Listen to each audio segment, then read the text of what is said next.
تعالى اما اقول لكم على الغلطه اللي انا وقعت فيها علشان انتوا كمان ما تقعوش فيها وتعملوا احلى كحك باذن الله.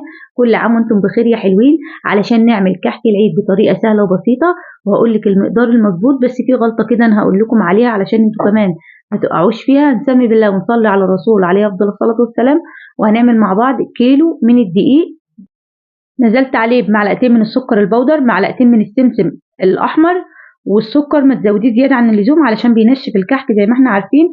هنا دي كده معلقه صغيره من المحلب، شايفين لونها؟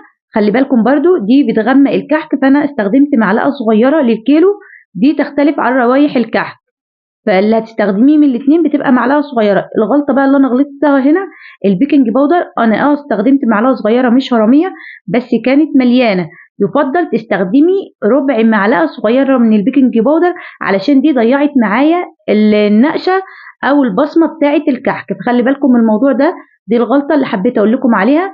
معايا هنا انا بعمله على البارد نص كيلو من السمنه، فكها بس على النار علشان احنا في الشتاء يا دوبك، ده في حاجات بسيطه.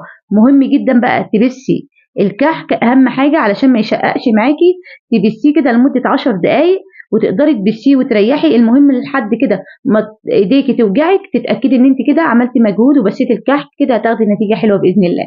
هنا معايا شويه من الحليب، هبدا بقى اعمل لهم اختبار يعني للخميره، معلقه صغيره برده من الخميره الفوريه للكيلو. هبدا كده ادوب الخميره كويس وهركنها على جنب، وفي الحليب برده ربع معلقه من السكر علشان تنشط معايا الخميره. اهم حاجه بقى الملبن تنفضيه كويس من السكر او النشا اللي بيبقوا موجودين عليه. واستخدمت سوداني مجروش وجوز الهند ناعمه، حاجه بسيطه من ريحه الموز وادعيلي. للكيلو استخدمت له نص كيلو من الملبن، اهم حاجه تجيبي نوع ملبن يكون كويس.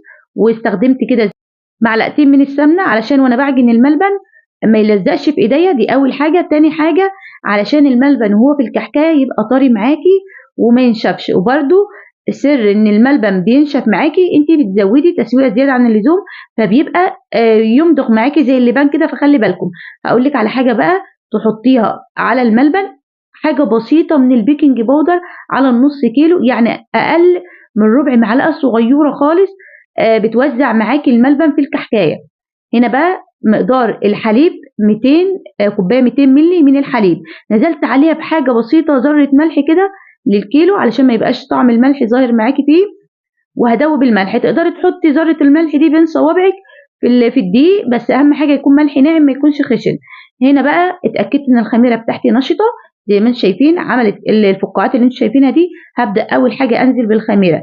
هنا لو لاحظتم الكوبايه اللي فيها الحليب ناقصه لان بقيتها انا كنت عامله اختبار للخميره فيها.